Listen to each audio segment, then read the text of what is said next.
Health, yeah. This isn't your average health talk. We're asking those awkward questions for you.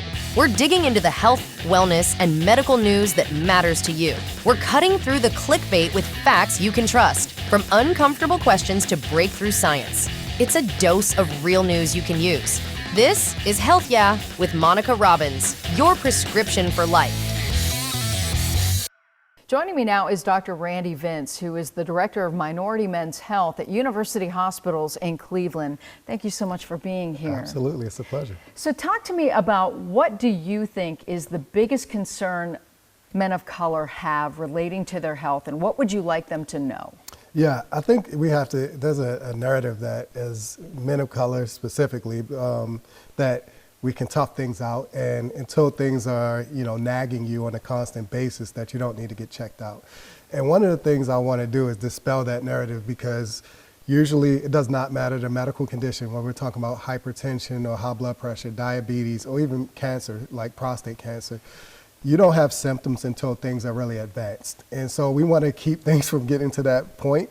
So if we could dispel that notion that, you have to wait until things are nagging you, because a lot of men feel fine. That's the time to go to the doctors, not when things start bothering you consistently. So I think that's where we need to kind of intervene at. There's also an issue where a lot of minority men, they have a hesitancy of going to see a doctor. Mm-hmm. How do you dispel that, and how do you get them to make that relationship? Yeah, so I think the biggest thing is all people, all citizens need to know, as physicians, we work for you, right?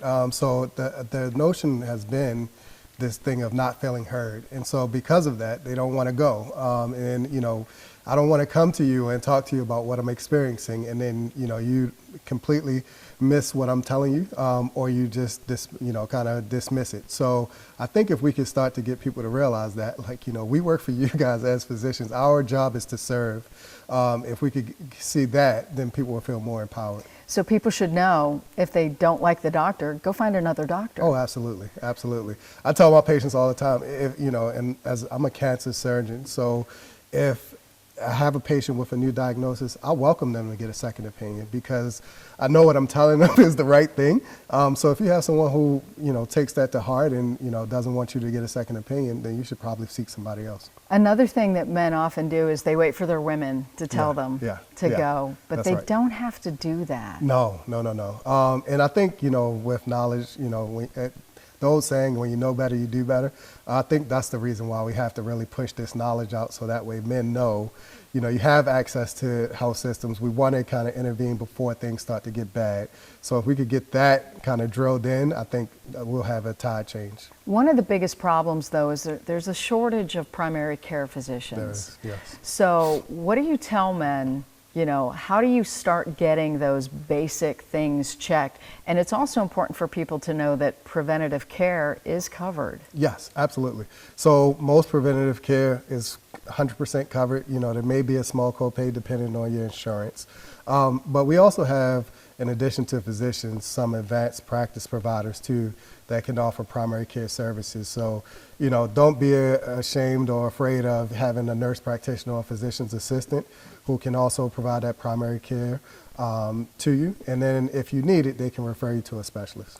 Yeah, I think that's really important too, that there's so many other healthcare providers that people can go see. Yes. But one of the things, especially now, let's talk about the Medicaid cuts, because so many people who might have been on Medicaid might be losing it. Yeah. What's your advice to those folks? Yeah, so, seek the resources. So at the county board of health, as well as at the city, you can go, you can obtain resources, and they can actually send you to places where they can give you information about what type of insurance might be available to you, or what resources are available to you, so you can get health care. Don't give up. Don't give up. We have federally qualified healthcare centers here, or FQHCs, that kind of serve that population of patients. So, whether it's connecting you with them or connecting you with other resources, we can get you care. So there's a lot of people who might think that once they get off the rolls that they're just out of luck, but they're really not. No. Yeah. So it's just all about obtaining those resources so you can get the care you need. So talk to me about the other things that you wish especially men of color, would take heed and really check on, especially the things that they are at risk for? Yeah. What are the most important things you want them to pay attention to? Yeah, so like we talked about the preventative measures, so blood pressure checks, diabetes checks, getting your cholesterol checked. But then as we get older as men, and 40 is not that old, but we should start thinking about things like colon cancer screening, prostate cancer screening, because these are major cancer killers. But what we know is that if we catch these cancers early, that the survival rate goes up. So I think those are the things we really need to drill in on. What about mental health? Yeah, absolutely. I think that's vital because the rates of suicide are actually increasing in black men specifically. And so I think if we can start to, again, dispel this myth that, I can tough it out, I don't need to see a mental health professional, we can actually end up saving a lot of men who, succumb to suicide, which is very, in my opinion, very preventable if we can get them in. Do you think that a lot of communities aren't even aware of where to go for those resources? Yes, absolutely. But, so for instance, at the Cutler Center for Men, we connect a lot of men to mental health resources because we realize how important that is to a man's overall wellness. So I think for a man, if they are interested in getting mental health services, they can call us, we can connect them with somebody, but they are, it's a simple Google search sometimes where you can find those resources to get the help. In general, is it a good idea maybe start with your church? You can definitely start with your church because, the one thing that I feel like as health systems we should do is we should be connected to the faith-based organizations so that way they have those resources to give to their congregants to contact us and get the help they need. Do you think the stigma is starting to lift in these communities?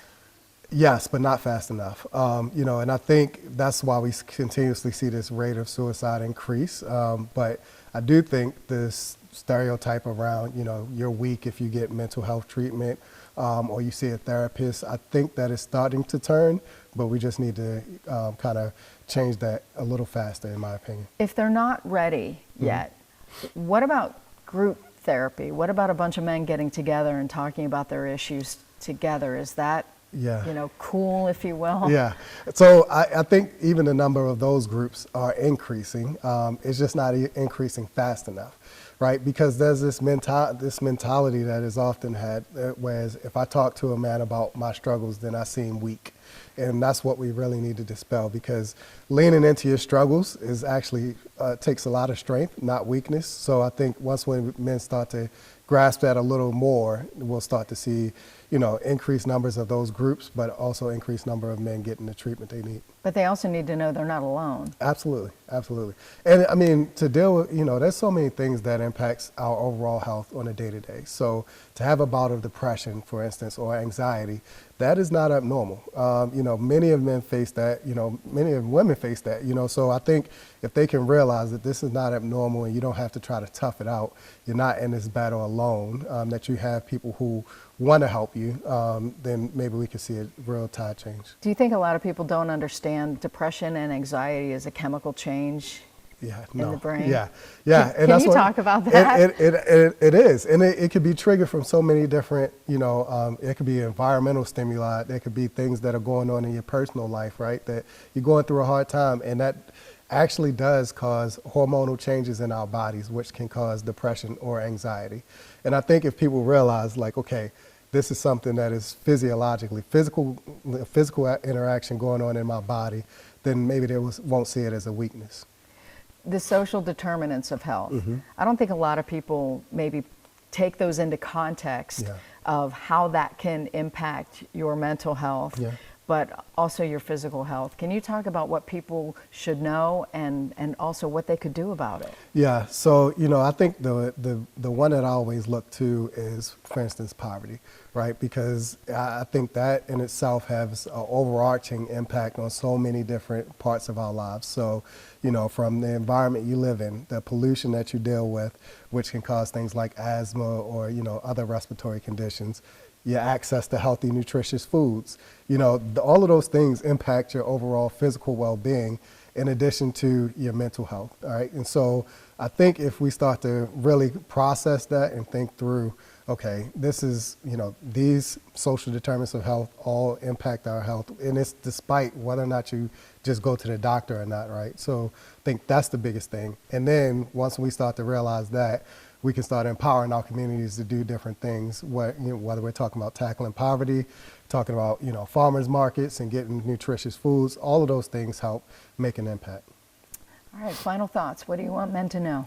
Yeah, I just want men to know, be empowered. Do not feel like you're in a struggle alone. There's actually strength in numbers. And I just want men to know that we are here to help. And, knowledge is power, so don't be afraid to seek that knowledge. Dr. Vince, great advice. Thank you so much. Thank you. University Hospital's Cutler Center for Men is hosting its inaugural Men's Full Life Fitness Summit on Saturday, September 27th at the Cleveland Huntington Convention Center. The free day-long summit begins at 7 a.m. until 4:30 in the afternoon at 300 Lakeside Avenue in downtown Cleveland. It's open to both men and women, and you can register at the door. Thank you so much for listening to Health Yeah. Remember, you can watch the video versions of the episodes on YouTube at Monica Robbins' channel.